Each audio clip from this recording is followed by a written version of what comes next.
Elle transforme les citoyens français, et pas seulement eux, en sujets sans défense et privés de libre arbitre. Il s'agit d'une discrimination cruelle contre la liberté d'expression et, surtout, contre la liberté de penser. Les organisations antisectes se livrent à l'incitation à la peur des différences entre les individus. La présence et l'activité des associations antisectes contribuent à créer une culture de suspicion, d'intolérance, et donc fondamentalement non démocratique. Après le verdict, une croyante présente dans la salle a éclaté en sanglots et m'a avoué qu'elle pleurait parce qu'on lui avait rendu son auto-identification. C'étaient des larmes de soulagement.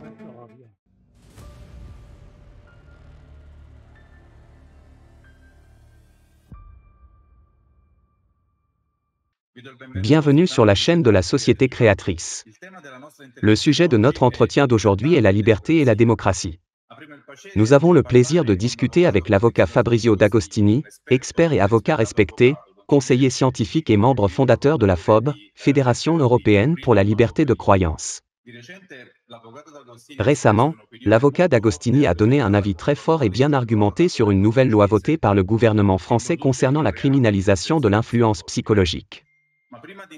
Avant d'aborder la discussion sur cette question, je voudrais donner à nos spectateurs l'opportunité de mieux vous connaître. Monsieur l'avocat, pourriez-vous nous parler un peu de vous? Oui, bien sûr.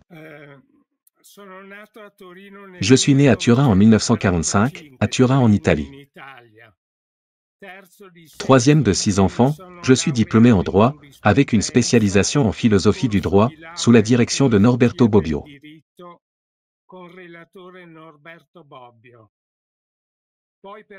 Ensuite, pour des raisons économiques, j'ai quitté mon travail universitaire et me suis consacré à une activité professionnelle.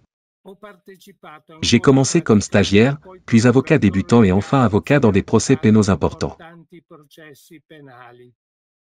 Au début des années 70, j'ai définitivement abandonné le droit pénal pour me consacrer au droit civil.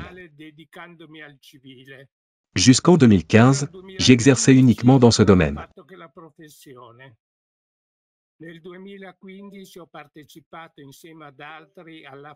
En 2015, j'ai participé, avec d'autres, à la fondation de la Fédération européenne pour la liberté de croyance, FOB, et je suis resté membre du conseil d'administration jusqu'en 2020.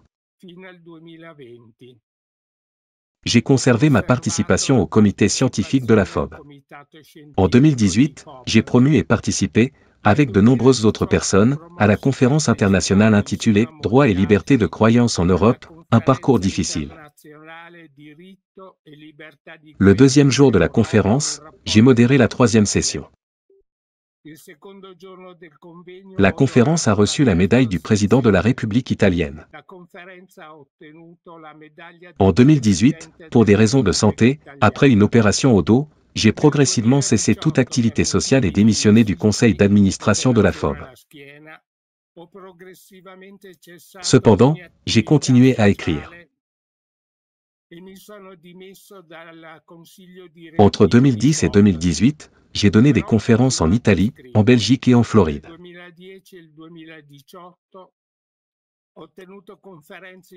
Pour la FOB, j'ai publié des articles sur les droits de l'homme, en particulier sur la liberté de croyance.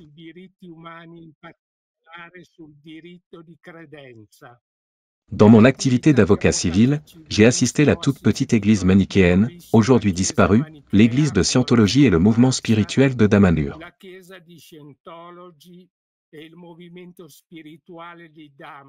Depuis 2018, je n'assiste plus aux audiences du tribunal et je suis effectivement à la retraite, même si je continue à écrire et à travailler. Merci pour cette introduction. C'est vraiment un parcours très riche, très intéressant. Comme vous le savez, nous avons été interpellés par votre lettre ouverte en tant que citoyen de l'Union européenne, dans laquelle vous exprimez votre inquiétude concernant l'adoption en France de cette loi visant à renforcer la lutte contre ce qu'on appelle les dérives sectaires. di questa legge rivolta a rafforzare la lotta contro le cosiddette derive settarie. Pourriez-vous expliquer à nos spectateurs plus en détail cette situation et aider notre public international à comprendre ce que signifie cette loi adoptée par le gouvernement français? Cosa significa aver preso da parte del governo francese questa legge? La question ouvre en réalité deux sujets. Le premier concerne la raison pour laquelle j'ai jugé nécessaire de m'exprimer en tant que citoyen européen. La raison en est la nécessité de dépasser la notion de nation et de cesser de parler,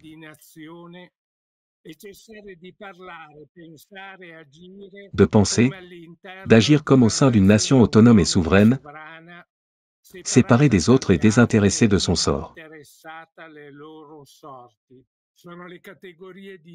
Ce sont les concepts de souveraineté et d'autonomie qui, s'ils sont compris comme absolus et non relatifs, deviennent incompatibles avec toute coexistence ou partage, et contiennent au contraire la possibilité de conflit, voire de guerre.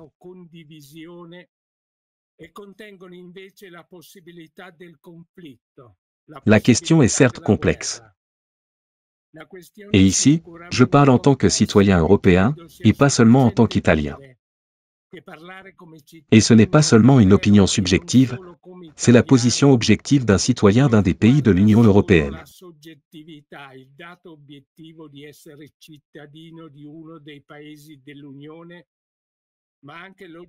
La deuxième question concerne la loi française visant à renforcer la soi-disant lutte contre les dérives sectaires.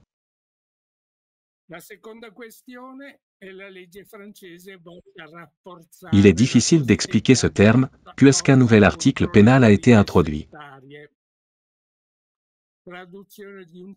La situation ne concerne pas seulement la France, car des propositions de loi similaires ou visant les mêmes objectifs ont été présentées à plusieurs reprises au Parlement sous la pression de groupes de lobbying en Italie et dans d'autres États de l'Union avec des résultats variables. O con uguale scopo sono state ripetutamente presentate da membri del Parlamento o presentate al Parlamento sotto la spinta di gruppi di pressione anche in Italia. La France ne fait pas exception aux initiatives législatives qui, sous prétexte de protéger l'État, portent atteinte aux libertés des citoyens, ainsi qu'à la société civile.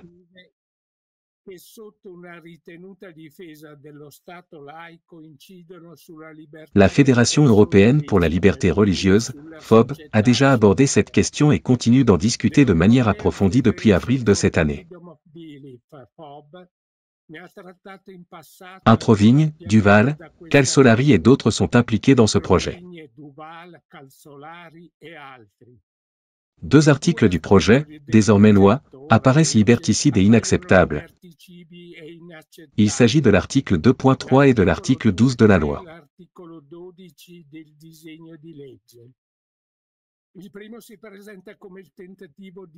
Le premier tente de définir le délit pénal de suggestion psychologique,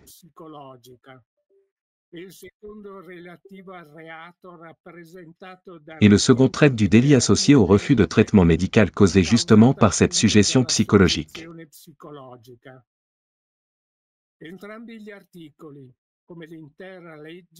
L'adoption des deux articles et de la loi dans son ensemble est argumentée par la prétendue nécessité de combler un vide législatif et de défendre la liberté d'autodétermination des citoyens. Or, qu'est-ce donc que cette suggestion psychologique que la loi française reconnaît comme un délit? Depuis que Vance Packard a publié en 1957 « Les persuadeurs occultes », il n'est plus possible de parler de suggestion psychologique comme d'un délit individuel.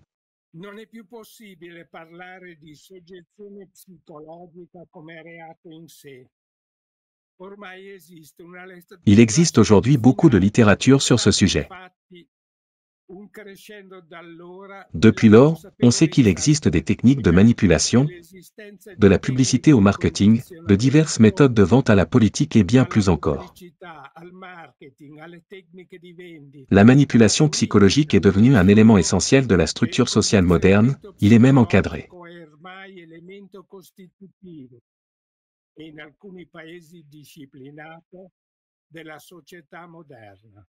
Si cela est vrai, alors l'influence psychologique comme délit en droit français considère le sujet qui manipule,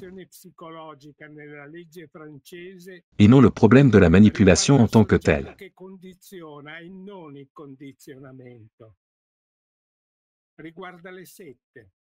Cela s'applique aux sectes, aux idéologies minoritaires, en particulier aux confessions religieuses différentes des confessions dominantes. Particulièrement, mais pas complètement, car même les confessions dominantes doivent être prudentes. D'un point de vue juridique, l'article 2.3 de la loi pénale française viole le principe de précision et de clarté dans la définition des infractions. Paradoxalement, la loi confie au juge la tâche non pas de vérifier les faits sur la base des preuves recueillies, mais de créer le fait d'un crime au cours du procès sans tenir compte de l'enquête précédant le procès. Autrement dit, le procès, qui devrait établir le fait d'un crime, se transforme en un processus qui crée le fait d'un crime.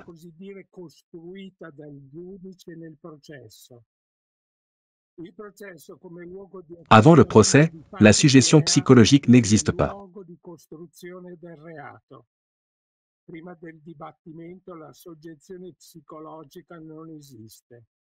Dans la législation française, comme en Russie, au Japon, en Argentine, en Chine, la suggestion psychologique existe lorsqu'un adepte, un croyant, un militant change sa façon de vivre, ses fréquentations, ses amitiés. Ainsi, l'objet de l'accusation n'est pas la suggestion psychologique, qui continue de ne pas être décrite, mais tout simplement le changement. Un changement qui doit être prouvé par des faits devient un fait en soi.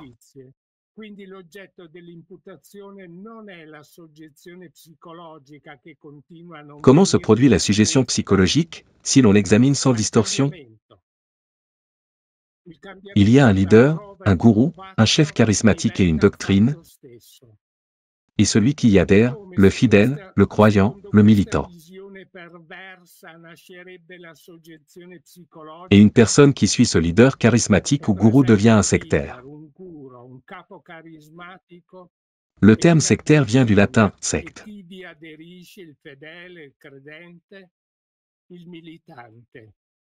Rien de tout cela n'est un délit en France. En ce qui concerne les dérives sectaires, ce que sanctionne le droit pénal français n'est pas la foi en un leader charismatique, un chef spirituel ou une doctrine.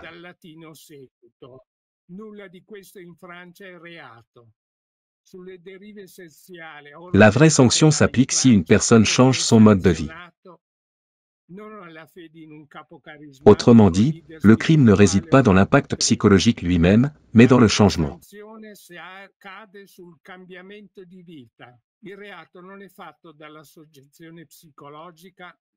Les changements mineurs n'ont pas d'importance, seuls comptent ceux qui conduisent à une transformation du mode de vie et des mœurs sociales généralement acceptées. Le phénomène de déviation, c'est-à-dire de déviation de la culture et du mode de vie de la société, est persécuté. Aucune idéologie ou enseignement, même s'ils conduisent à une foi profonde et forte, ne protège une personne des poursuites pénales.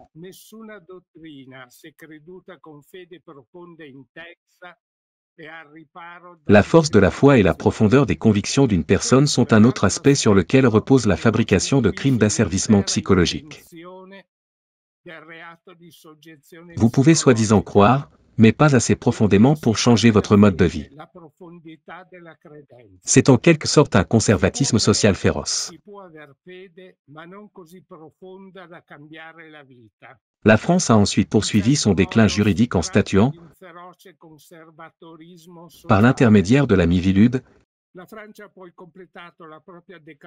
que les témoignages des victimes de suggestions psychologiques n'ont pas de valeur, précisément parce qu'ils sont psychologiquement influencés, sauf pour les repentis ou apostats, qui sont les témoins commodes. Les autres sont des victimes contre leur gré, avec un préjudice physique et mental présumé, déclaré, affirmé, mais non prouvable. Mais quant aux préjudices physiques et psychologiques, qui sont supposés, déclarés, allégués, mais non prouvés,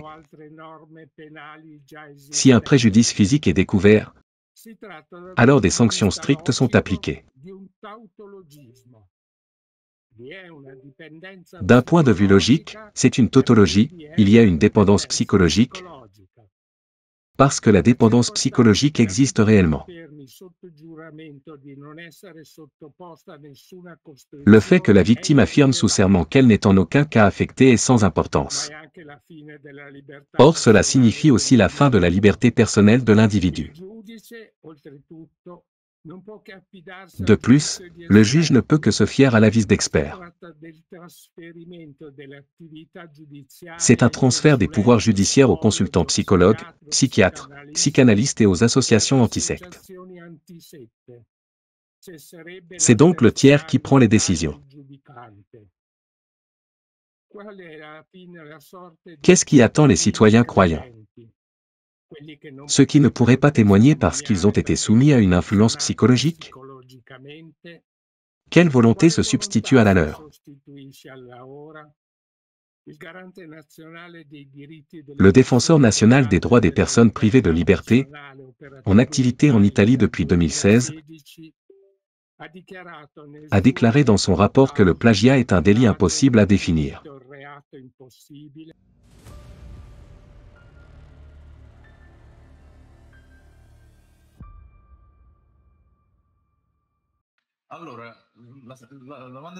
La question suivante est de savoir comment cette loi pourrait affecter la liberté d'expression et la démocratie en Europe et peut-être même dans le monde, aux États-Unis.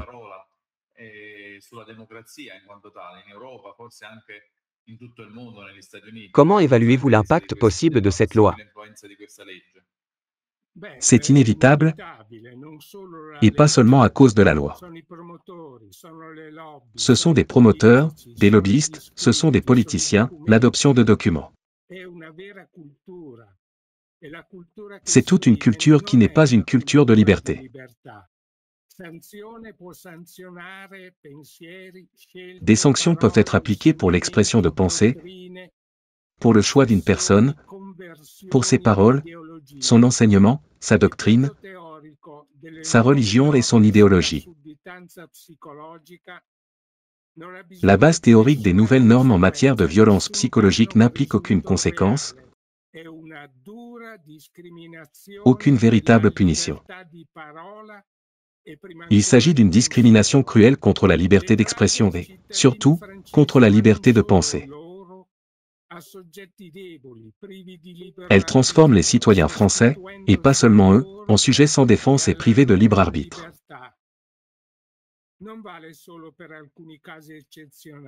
Cela ne s'applique pas seulement à quelques cas exceptionnels, cela s'applique à tout le monde, c'est une menace pour tout le monde. Cela n'a rien à voir avec la culture démocratique de la France. Nous parlons ici de soumission, de transformation d'un citoyen libre en subordonné. Et ce n'est pas seulement au niveau national, car la culture depuis la seconde moitié du XIXe siècle a couvert toute l'Europe,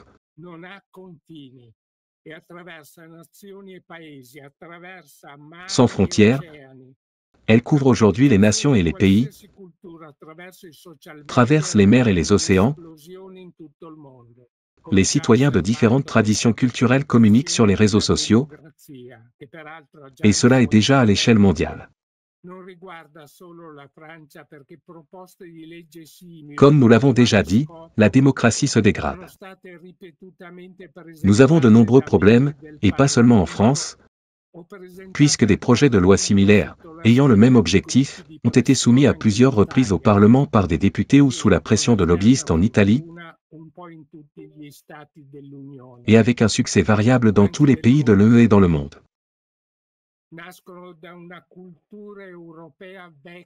Ils cherchent à faire revivre la vieille et sanglante culture européenne. Je pense qu'une telle loi pourrait également conduire à des poursuites pénales contre une personne qui fait certains choix, comme le choix d'une médecine alternative et naturelle. Pourriez-vous nous dire comment vous voyez cette situation en termes de liberté d'expression et de droits de l'homme en vertu de cette loi?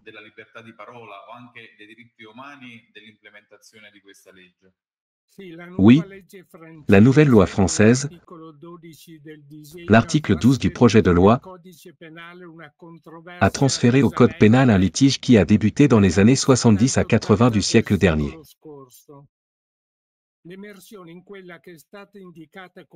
Dans ce que l'on appelle le New Age, un certain nombre de méthodes de guérison, tant physiques que spirituelles, sont apparues, principalement en provenance de l'Orient, et donc nouvelles pour l'Occident.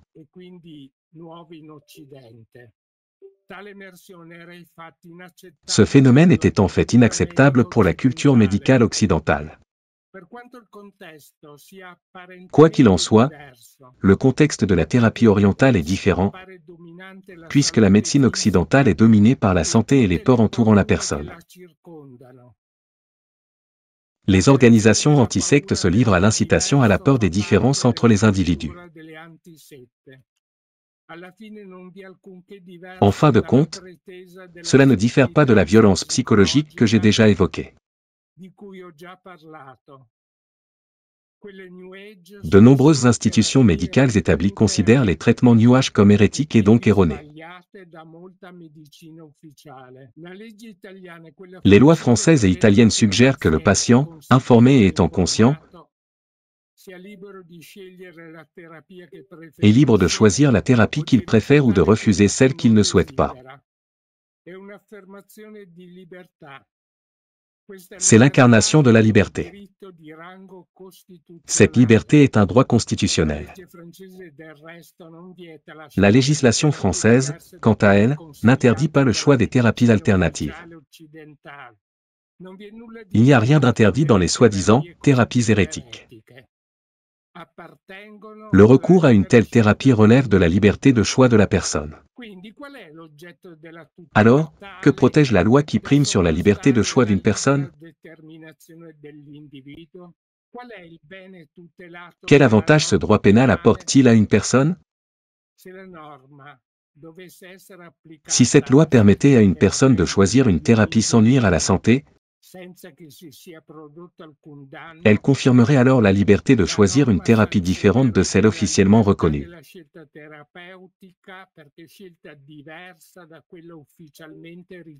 Il semble que cette loi ait été conçue pour les religions ou croyances qui adhèrent à des réglementations strictes ou à des traitements spéciaux, comme les témoins de Jéhovah, une religion connue pour interdire les transfusions sanguines pour des raisons énoncées dans la Bible.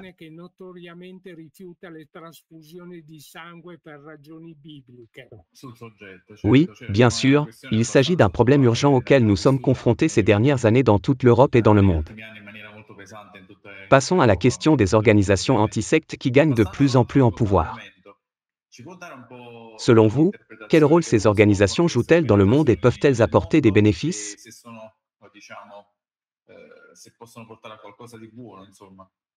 Le bénéfice est peu probable. En parlant des antisectes, on peut distinguer deux catégories de ces organisations. Ce sont les organisations qui combattent les sectes et certaines organisations rationalistes qui s'opposent aux religions, bien que leurs actions soient souvent les mêmes ou très similaires. En réalité, les membres et les dirigeants de ces organisations sont peu nombreux et, à mon avis, ils créent un climat de suspicion, voire de peur, dans la société.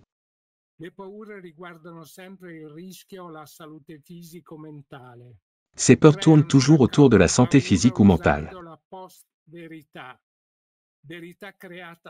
Elles suscitent la peur en utilisant des vérités qui manquent de faits,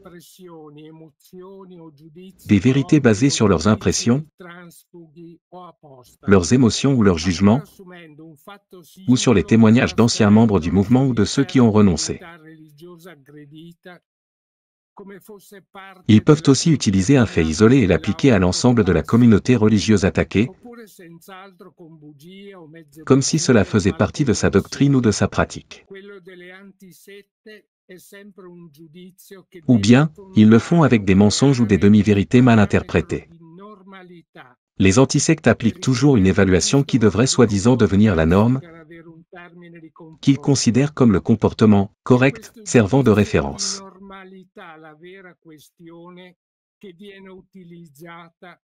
C'est ce jugement de normalité qui est au cœur de la pensée antisecte.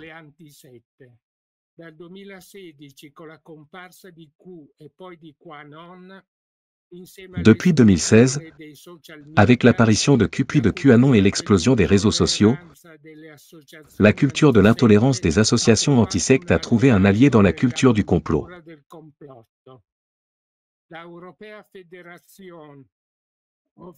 La Fédération européenne des croyances dénonce constamment les activités de ces associations antisectes depuis sa création en 2015.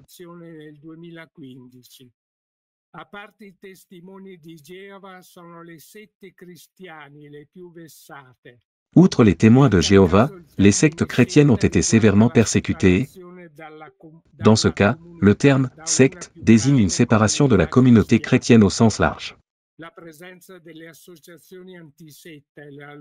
La présence et l'activité des associations antisectes contribuent à créer une culture de suspicion, d'intolérance, et donc fondamentalement non démocratique,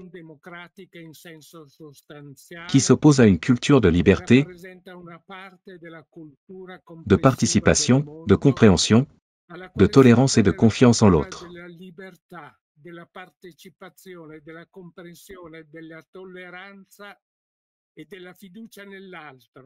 Par le passé, et encore aujourd'hui, cette culture propagée par les associations antisectes a mené à des actions d'une grande cruauté et à de nombreuses morts innocentes.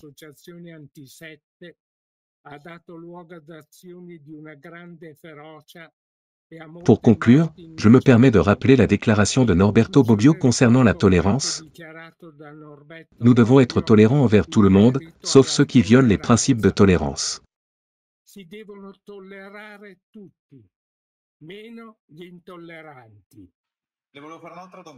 Et encore une question surgit. Dans quelle mesure la liberté de conscience et de religion, qui devraient être des piliers fondamentaux d'une société démocratique, est-elle respectée dans le monde actuel? Eh bien, pas tellement, je dirais. Dans une société démocratique après la Seconde Guerre mondiale, les droits de l'homme auraient dû prévaloir. Dans la période d'après-guerre, la défaite dramatique des États dictatoriaux a laissé au monde l'espoir d'un changement, basé sur le discours de Roosevelt de 1941 connu sous le nom de « 4 piliers » ou 4 libertés, liberté d'expression,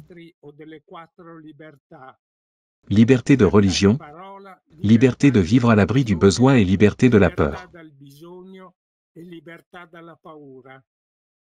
Il devait devenir la base d'une véritable démocratie.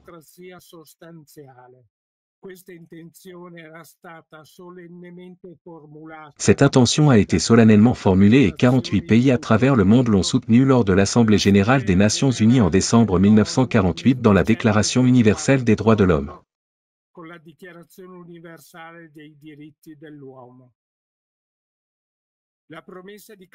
Cependant, la promesse de changement ne s'est jamais véritablement et pleinement réalisée.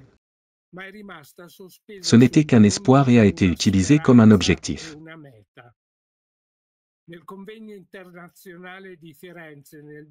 Lors de la conférence internationale de Florence en 2018, organisée par FOB et intitulée « Droits et liberté de croyance en Europe », un parcours difficile. En résumé, on a beaucoup parlé de la liberté de conscience et de religion, des difficultés auxquelles est confrontée la liberté en Europe. On a discuté les problèmes de la démocratie dans la société moderne.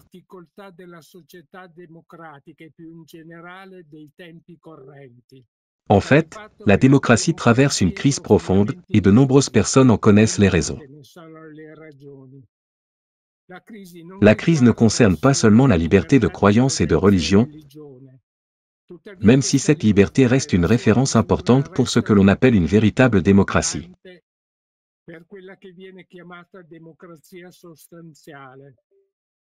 Les démocraties occidentales et les pays européens considèrent les droits de l'homme, en particulier la liberté de religion, comme l'une de leurs caractéristiques fondamentales. En réalité, l'Union européenne, dans sa législation fondatrice, exige que ce droit soit respecté comme condition d'entrée dans l'UE, et l'article 9.1 de la Convention européenne des droits de l'homme, CEDH, signée à Rome en 1950, établit la centralité de la liberté de croyance. L'article 19 de la Constitution italienne de 1948,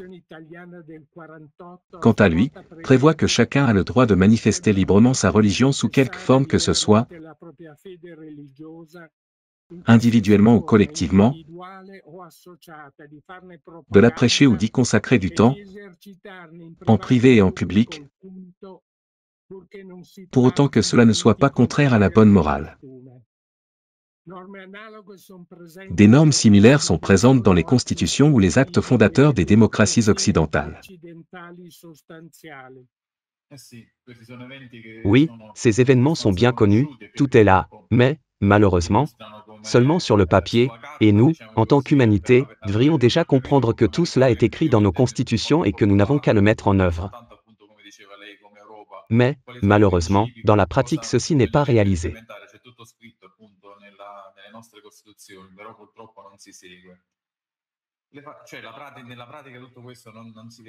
J'ai une question supplémentaire.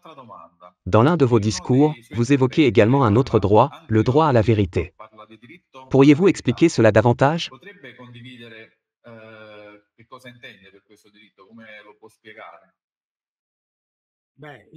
Eh bien, le droit à la vérité est un besoin devenu inévitable aujourd'hui.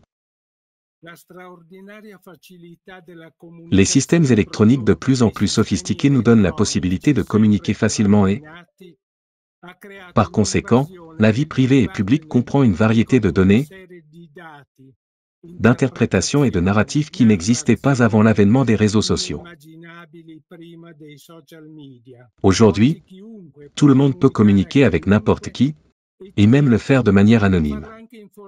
L'espace réservé aux mensonges, aux faits et aux histoires diverses est devenu énorme. Qu'est-ce que la vérité, qui doit être garantie sans ambiguïté? Et qu'est-ce qu'un mensonge, qui doit être puni? Nous parlons de la vérité, qui repose sur les faits qui nous entourent. D'une certaine manière, nous en faisons l'expérience tous les jours. Il s'agit d'une tentative de comprendre comment les choses sont réellement basées sur des faits. Et cela semble évident, mais le droit à la vérité n'est considéré dans aucun système juridique comme un droit indépendant, tout comme le mensonge n'est pas effectivement puni par la loi, du moins comme un délit. Certaines dispositions légales prévoient des sanctions en cas, par exemple, de falsification de documents officiels ou de parjure dans un témoignage, ainsi qu'en cas de fraude, de tromperie ou d'escroquerie. Mais dans ces cas-là, la vérité n'est pas considérée comme un droit, mais comme une obligation, et le mensonge est vu comme une violation de cette obligation. Le droit à la vérité n'est même pas prévu dans la Déclaration universelle des droits de l'homme. Il devient donc nécessaire que la vérité puisse ou doive devenir un droit autonome et légalisé.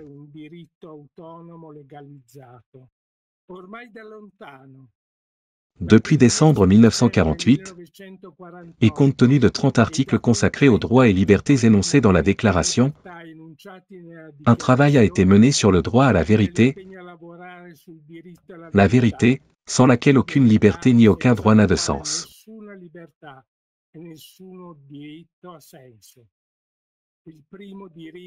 Le droit à la vérité est le premier et le plus important de tout. Il est profondément et étroitement lié à l'autodétermination, à ce qu'est une personne. Ce n'est pas seulement un fait juridique. L'autodétermination est ce que nous sommes, Chacun de nous, qu'il s'agisse d'un groupe, d'une association, d'une communauté ou d'une église.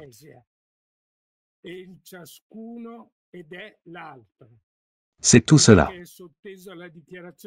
Ce qui est au fondement de la déclaration et au cœur des libertés et des droits énoncés dans les 30 articles et la protection de l'identification personnelle. C'est comme un vêtement qui couvre une personne, la rendant unique et nouvelle. Ainsi, tout le monde a des droits, et personne n'a de droits. Et ce qui émerge de cette volonté collective à la suite d'une lutte globale est en fin de compte l'autodétermination. C'est pourquoi les attaques illégitimes contre de nouvelles religions suscitent de l'indignation, car elles détruisent leur auto-identification. Ceux qui affirment avec zèle que, selon eux, les nouvelles religions ne sont pas telles qu'elles prétendent être, détruisent leur auto-identification et celle des croyants. Ils affirment que ces religions et ces croyants n'existent pas. Je me souviens du procès devant la Cour de cassation italienne, auquel participaient également des fidèles d'une nouvelle religion, où il a été dit dans la plaidoirie finale de la défense que ces personnes, ces croyants, ces femmes et ces hommes, étaient de bonnes personnes, et tout le procès reposait sur cette affirmation. Après le verdict, une croyante présente dans la salle a éclaté en sanglots et m'a avoué qu'elle pleurait parce qu'on lui avait rendu son auto-identification. C'étaient des larmes de soulagement. Voilà ce que signifie le droit à la vérité pour une personne. Il vaut la peine de se battre pour le droit à la vérité, aussi difficile que cela puisse être, car c'est une lutte pour la vie et la liberté. Merci. Merci pour cette explication. Je crois vraiment que chaque être humain cherche toujours la vérité. C'est un chemin sans début ni fin, qui dure toute la vie. Comment trouver la vérité dans le monde moderne ?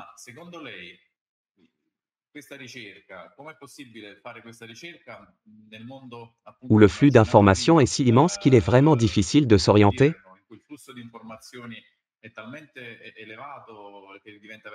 Comment une personne ordinaire peut-elle trouver la vérité ?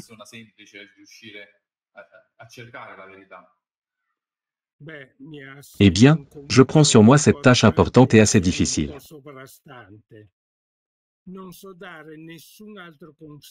Mais il n'y a pas d'autre conseil que de tenter de suivre les faits dans le flot d'informations, et ensuite de les revérifier.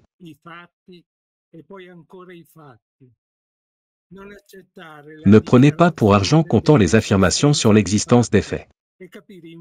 Comprenez que souvent ce qui est présenté comme un fait est en réalité une interprétation. La seule façon de trouver la vérité est d'utiliser de nombreuses sources, de les comparer et de les examiner attentivement. Je ne suis pas un prophète pour indiquer le chemin vers la vérité et la liberté.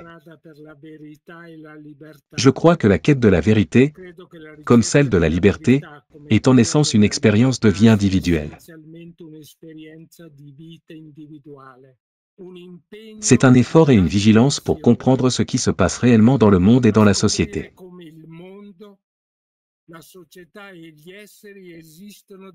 Et dans ce cas, même dans le flot continu d'informations, il vous sera moins difficile de voir comment les choses sont vraiment.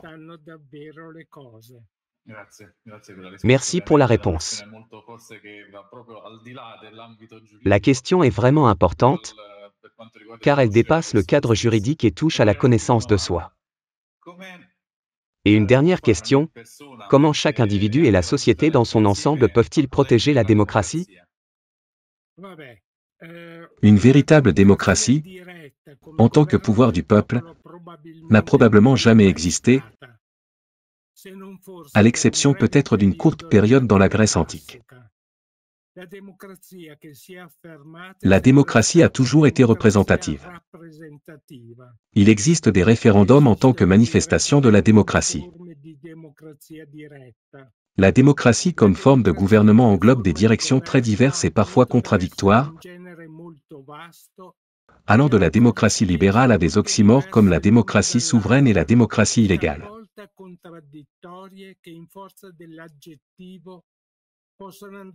Une démocratie qui protège et défend les droits de l'homme est très rare, et aucun pays ne l'a mise en œuvre pleinement. Même la démocratie des pays européens ne protège souvent pas les droits de l'homme. Les formes de gouvernement, c'est-à-dire la démocratie,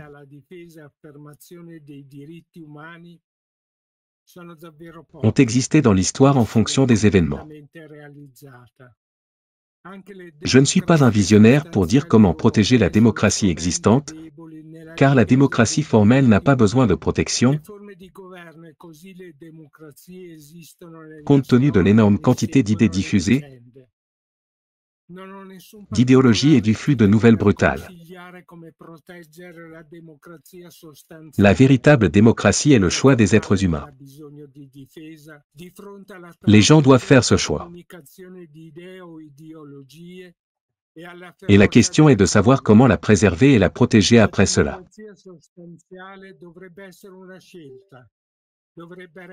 Pour protéger une telle démocratie, il est nécessaire de protéger les droits de l'homme. Il existe aussi des droits civils, bien que l'essentiel soit de protéger les droits de l'homme même dans une démocratie formelle. Dans certains pays, cette protection peut être dangereuse et même entraîner la mort. Ces observations ne sont peut-être pas originales, mais je n'en ai pas d'autres. C'est uniquement mon expérience personnelle, et de là découlent deux règles qui s'appliquent également à la société. Et les règles sont les suivantes. Apprenez à être votre propre avocat et à protéger votre espace. Cela signifie que vous devez comprendre ce qui se passe dans la société et observer cela de manière détachée, en protégeant votre espace de vie personnelle, en rejetant toute idéologie, tout jugement, toute affirmation qui va à l'encontre de vos valeurs.